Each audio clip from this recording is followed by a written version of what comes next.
Today I'm going to show you how I use oil paint with the Duralar film from Graphics.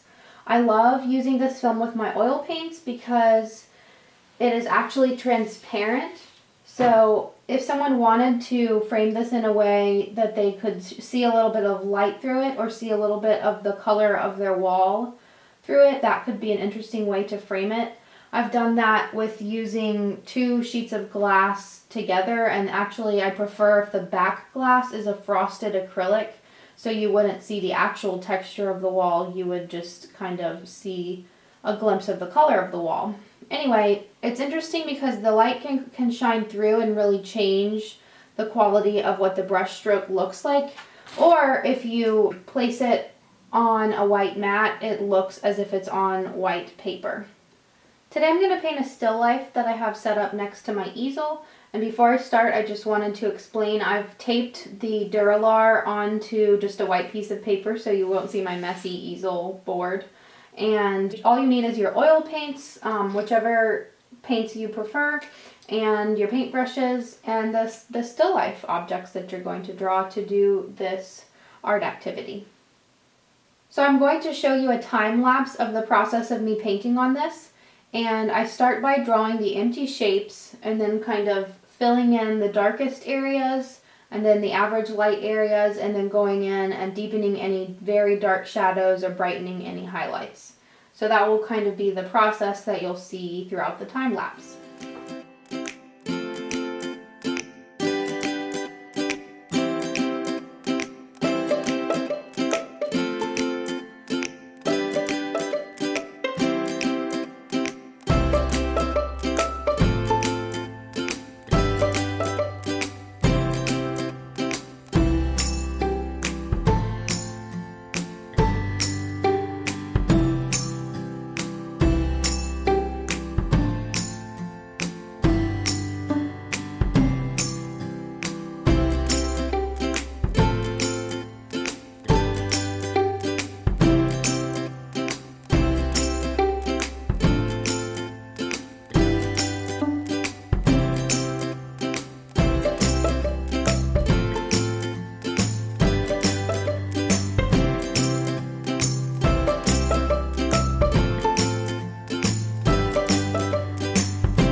I enjoy painting in the alla prima method, which means wet on wet, and you really have to think about the dark areas and the light areas, because since the oil paint is wet, you can't really rework it without the colors blending at least a little bit.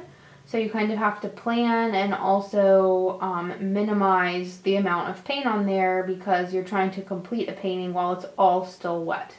So this painting on this Duralar really encourages me to do that and be careful with my brush strokes and think about the order in which I need to lay them down and where I really want the shapes and colors. If you have a little area that you need to erase, I use Gamblin Gamsol on a little paper towel and just wipe it away. I like to keep the background empty here just to appreciate the transparent paper, but you could certainly paint the whole background as well. Just one important thing about painting with oil paint on this paper or Duralar film, you want to keep it flat as it dries, and then after it's dry you want to try to keep it flat as you transport it to the framer, and then once it's in a frame it should be good to go. So it's really fun to paint on and I hope you all enjoy it.